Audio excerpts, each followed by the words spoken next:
General గా మనకి రాహు కారకత్వాస్ ఏంటి అంటే రాహు వాయుతత్వం గల గ్రహం అన్నమాట.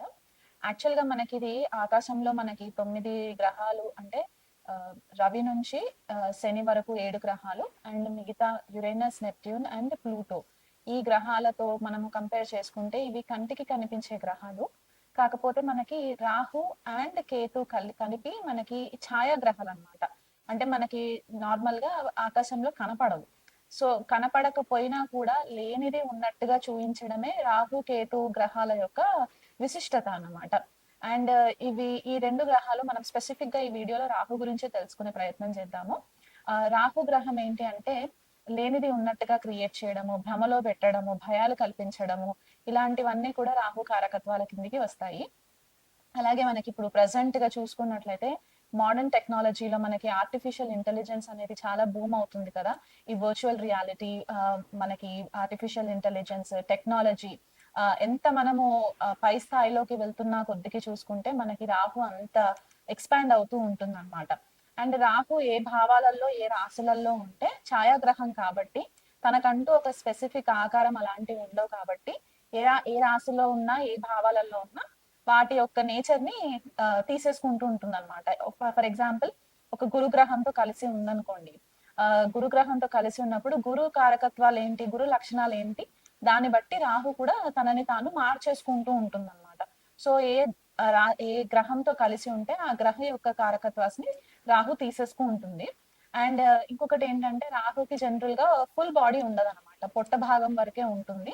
అండ్ కేతువుకి వచ్చేసరికి ఏంటంటే పొట్ట నుంచి కింది భాగం వరకు అంతా కూడా గ్రహం కిందికి వస్తుంది. జనరల్ గా మనకి క్లాసిక్స్ ప్రకారం చూసుకున్నట్లయితే కనుక సర్పగ్రహాల కిందికి కూడా మనకి రాహు కేతుని విభజించడం జరిగిందనమాట.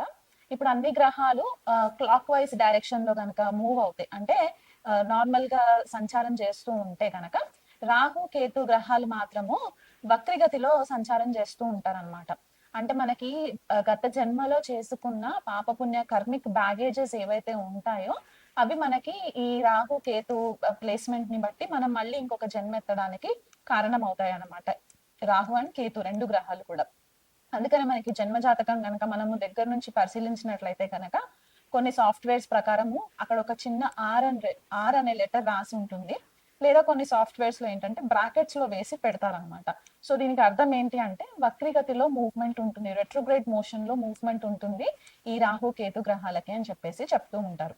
సో అలా కాకుండా రాహు జనరల్ గా ఏం చేస్తుందంటే ఎక్కడ ఉంటే అక్కడ తనను తాను మార్చుకుంటుందని చెప్పాను కదా.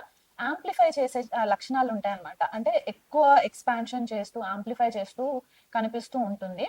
మనకి రాహు వచ్చేసి ఇంకొకటి ఏంటంటే అడిక్షన్స్. అడిక్షన్ అది జనరల్ గా వ్యసనాలు అని చెప్పేసి అంటూ ఉంటాం కదా. ఒక వ్యక్తికి వ్యసనాలు స్మోకింగ్ అవ్వచ్చు, లేకపోతే మందు తాగడం అలవాటు ఉన్న వాళ్ళు ఉండొచ్చు, లేకపోతే ఎక్కువ మూవీస్ చూడడానికి ఇష్టపడుతున్న వాళ్ళు ఉండొచ్చు, బయట తిరగడానికి ఎక్కువ అంటే ఒక రకమైన వ్యసనం అనేది ఉంటుంది కదా. అదంతా కూడా రాహు కిందికి వస్తుంది. డ్రగ్స్ తీసుకునే వాళ్ళు కూడా రాహు కన్సిడరేషన్ లోకే వస్తుంది. అంటే మనకి సొసైటీలో నార్మల్ గా ఏవైతే మనము యాక్సెప్ట్ చేయని సిచ్యువేషన్స్ ఉంటాయో, యాక్సెప్ట్ చేయని థింగ్స్ ఉంటాయో అవన్నీ కూడా రాహు కేతు ప్రభావంలోకి వస్తాయి అన్నమాట. ఇంకొకటి ఏంటంటే స్కాండిల్స్. కొన్నిసార్లు మనము మనీ లాండరింగ్ స్కాండిల్స్ జరగడం చూస్తూ ఉంటాము, లేకపోతే అనుమానాస్పదమైన స్థితిలో ఉన్న వాళ్ళని చూస్తూ ఉంటాం కదా. ఇవన్నిటికీ కూడా రాహు కారణం అవుతారు. ఎక్కడో ఒక చోట వీళ్ళకి రాహు కొన్ని గ్రహాలు రాహు నక్షత్రంలో ఉండడం కానీ, రాహు యొక్క వీక్షణ పడడం కానీ, లేకపోతే రాహు చేత వేరే గ్రహాలు కలిసి ఉండడం కానీ ఇలాంటివి కనిపిస్తూ ఉంటూ ఉంటాయి. అండ్ మన కర్మలు గత జన్మలో మనం చేసుకున్న ఆ చెడు కర్మలు ఏవైతే ఉంటాయో అవన్నిటికీ కూడా మనకి కర్సెస్ అని చెప్తూ ఉంటాం. అంటే శాపాలు. ఆ అవి పితృశాపాల కిందికి వస్తున్నాయా, మాతృశాపాల కిందికి వస్తున్నాయా, స్త్రీ శాపం కిందికి వస్తుందా, ఇవన్నీ కూడా రాహుకేతు యాక్సెస్ లో గనక వేరే గ్రహాలు ఉన్నప్పుడు ఈ కర్సెస్ అనేవి రావడానికి ఛాన్సెస్ ఎక్కువ కనిపిస్తూ ఉంటాయి. అండ్ ఇంకొకటి ఏంటి అంటే జనరల్ గా రాహు వృషభ రాశిలో ఉచ్చనొందినట్టు కొన్ని క్లాసిక్స్ చెప్తూ ఉంటారు. కొన్ని క్లాసిక్స్ ఏంటి అంటే మిథున రాశిలో కూడా ఉచ్చనొందుతారు అని చెప్పేసి చెప్తూ ఉంటారు. అంటే ఎక్స్ట్రీమ్ పవర్ అనేది ఎక్కువ రాహుకి ఆ పలానా రాశులలో ఉండడానికి ఛాన్సెస్ ఉంటాయి. అండ్ నీచనొందేది మాత్రము వృశ్చిక రాశి అని కొన్ని రాశులు వాళ్ళు కొన్ని క్లాసిక్స్ చెప్తూ ఉంటాయి. అండ్ ఇంకొకటి ఏంటంటే ధనుసు రాశి అని చెప్పేసి కొన్ని రాశులు చెప్తూ ఉంటాయి, కొన్ని క్లాసిక్స్ చెప్తూ ఉంటాయి అనమాట. సో దీన్ని బట్టి అంటే జనరల్ గా భూతత్వ రాశులు ఏవైతే ఉంటాయో వృషభ రాశి, మనకి కన్యా రాశి, మకర రాశి ఇలాంటి రాశులలో రాహు చాలా మంచి రిజల్ట్స్ ఇవ్వడానికి ఛాన్సెస్ ఎక్కువ ఉంటాయి. ఎందుకంటే రాహుకి ఆబ్సెషన్ ఉంటుంది. ఏదైనా సాధించాలంటే భౌతిక ప్రపంచం పైన ఆసక్తి ఎక్కువ ఉంటుంది. మెటీరియలిస్టిక్ లైఫ్ లీడ్ చేయడానికి ఇంట్రెస్ట్ ఎక్కువ ఉంటూ ఉంటాయి కాబట్టి ఈ పర్టిక్యులర్ రాశులు ఏవైతే చెప్పానో భూతత్వ రాశులు దాంట్లో మంచి రిజల్ట్స్ ఇవ్వడానికి కనిపిస్తుంటుంది. మెడికల్కి వచ్చేసరికి ఏంటంటే మనం ఏదైతే మెడిసిన్స్ తీసుకుంటూ ఉంటాం అంటే సిరప్స్ తీసుకుంటాం, టానిక్స్ తీసుకుంటాం కదా, బ్రౌన్ కలర్ బాటిల్స్ లో ఉంటాయి. అవన్నీ కూడా రాహు కిందకే వస్తాయి. ఫార్మాస్యూటికల్ బిజినెస్ అంతా కూడా రాహు కిందకే వస్తాయి. కెమికల్ ఇండస్ట్రీ, కెమికల్ ఇంజనీర్స్, లేకపోతే మనకి aerospace engineers, aeronautical engineers, space కి రిలేటెడ్ అంటే మనకి నాసా ఫర్ ఎగ్జాంపుల్, లేకపోతే ఇస్రో, ఇలా వర్క్ చేసే ఇలాంటి ఆర్గనైజేషన్స్ లో వర్క్ చేసే వాళ్ళందరికీ కూడా రాహు ఒక ఎనర్జీ చాలా ప్రామినెంట్ గా ఉండడానికి కూడా మనకి కనిపించే ఛాన్సెస్ ఉంటాయి. సో ఇది బేసిక్ కారకత్వాస్ అన్నమాట. రాహు మేషరాశిలో ఉన్నా లేకపోతే రాహు లగ్నంలో ఉన్నా ఎలాంటి రిజల్ట్స్ ఇస్తాయి, వృషభ రాశిలో ఉంటే, ద్వితీయ రాశిలో ఉంటే ఎలాంటి రిజల్ట్స్ ఇస్తాయో నేను మీకు వివరిస్తాను. రాహు మేషరాశిలో ఉన్నా లేదా రాహు లగ్నంలో ఉన్నా అంటే ఫస్ట్ హౌస్ లో ఉంటే గనక ఎలాంటి రిజల్ట్స్ ఇస్తాయి అనేది తెలుసుకున్నాము. మేషరాశి అంటే మనకి మేషరాశి సిగ్నిఫికెన్స్ ఏంటి అంటే వీళ్ళు చాలా ఇండిపెండెంట్ గా ఉండే ఒక నేచర్ ఉంటుందన్నమాట. అగ్నితత్వ రాశిగా కూడా మనం చెప్తూ ఉంటాము. మేషరాశికి రూలర్ వచ్చేసి కుజుడు.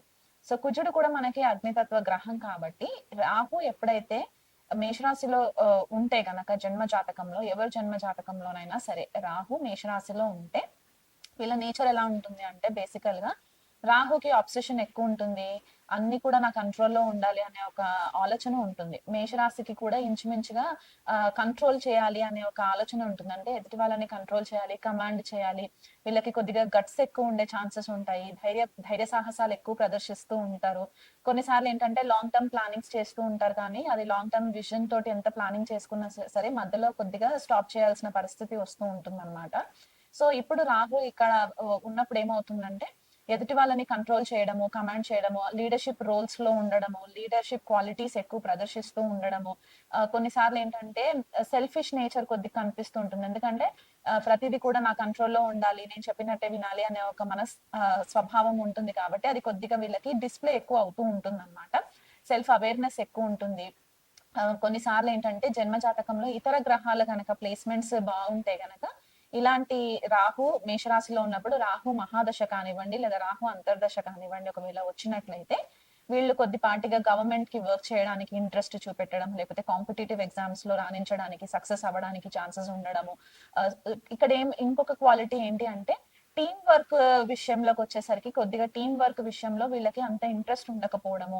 కొన్నిసార్లు వీళ్ళు ఒంటరిగా పోరాటం చేస్తూ ఉండడము, ఒంటరిగా అందరికి సపోర్ట్ చేస్తూ ఉండడము, ఒక లీడర్షిప్ రోల్లో ఉండి అందరి గురించి ఆలోచిస్తూ ఉండడము, లేదా కుటుంబ వాతావరణంలో ఎవరికైనా సరే మేషరాశిలో గనక రాహు ఉన్నట్లయితే గనక కుటుంబ బాధ్యతలు మొత్తం కూడా నేనే తీసుకోవాలి, ఎదుటి వాళ్ళని ఫ్యామిలీ మెంబర్స్ ని నాకు ఇబ్బంది పెట్టడం ఇష్టం లేదు అనుకునే లాంటి బిహేవియర్ కనిపిస్తూ ఉంటుంది అనమాట.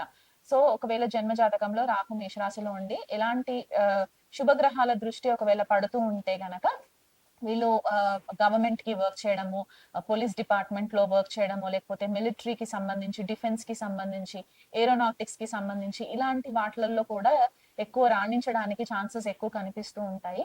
కొన్నిసార్లు మెడికల్ లో కూడా వీళ్ళు క్లిక్ అవ్వడానికి ఎక్కువ ఛాన్సెస్ కనిపిస్తుంటాయి. అంటే ఆ పర్టికులర్ ప్లేస్మెంట్ మనకి రాహు మహాదశ అంతర్దశలో మనకి ఇంకెక్కువ కనిపించడానికి ఛాన్సెస్ కనిపిస్తూ ఉంటాయి అన్నమాట. గొడవలకి కొద్దిగా వీళ్ళు ఇనిషియేట్ చేస్తూ ఉంటారు. ఎందుకంటే వీళ్ళకి కొద్దిగా మొండి వైఖరి ఎక్కువ ఉండే ఛాన్సెస్ ఉంటాయి. అగ్రెషన్ ఎక్కువ వస్తూ ఉంటుంది కాబట్టి దానివల్ల వీళ్ళు ఎదుటి వాళ్ళని కొద్దిగా కమాండింగ్ చేసేసరికి అక్కడ కొద్దిగా ఈగో క్లాషెస్ అయ్యే ఛాన్సెస్ ఉంటాయి. సో రాహు మనకి మేషరాశిలో ఉంటే ఆటోమేటిక్ గా కేతు తులా రాశిలో ఉంటుంది కాబట్టి రిలేషన్షిప్స్ కి వచ్చేసరికి కొద్దిపాటిగా వీళ్ళకి హ్యాండిల్ చేసుకోవాల్సిన పరిస్థితి అనమాట. ఎక్కడో ఒక దగ్గర కొద్దిగా కాంప్రమైజ్ అయిపోయి డిప్లొమసీ మెయింటైన్ చేస్తూ బ్యాలెన్స్డ్ గా కనుక ఉన్నట్లయితే కనుక ఇబ్బంది లేకుండా రిలేషన్షిప్స్ ని కూడా వీళ్ళు హ్యాండిల్ చేసుకోవడానికి ఉంటుంది. ఇది మనకి కుజుడింట్లో రాహు ఉండడం వల్ల మనకి జన్మ జాతకంగా ఓవరాల్ గా చూసుకుంటే కుజుడు జన్మ జాతకంలో ఎలాంటి పరిస్థితిలో ఉన్నారు అనేది కూడా మనం చూసుకొని ఫైనల్ కన్క్లూజన్ కి రావడానికి ఛాన్సెస్ ఉంటాయి. ఒకవేళ మీకు రాహు గనక జన్మ జాతకంలో మేషరాశిలో ఉంటే గనక మీరు ప్రతిరోజు కూడా సుబ్రహ్మణ్యేశ్వర స్వామి ఆరాధన చేసుకోవడము, దగ్గరలో ఉన్న సర్పదేవత ఆలయంకి వెళ్ళడము, లేదా మనకి కుజుడికి స్పెసిఫిక్ గా ఉగ్ర నరసింహ స్వామికి మనము పూజ చేసుకోమని చెప్పడము, లేదా ఆంజనేయ స్వామికి పూజలు చేసుకోమని కూడా మనము అడ్వైస్ ఇస్తూ ఉంటాం కాబట్టి, మీ జన్మ జాతకంలో గనుక ఈ ప్లేస్‌మెంట్స్ ఉండి రాహు కొద్దిగా మిమ్మల్ని ఇబ్బంది పెడుతున్నట్లయితే గనక, ఈ చెప్పిన పరిహారాలు చేసుకున్నట్లయితే మీకు మంచి రిజల్ట్స్ వస్తాయి.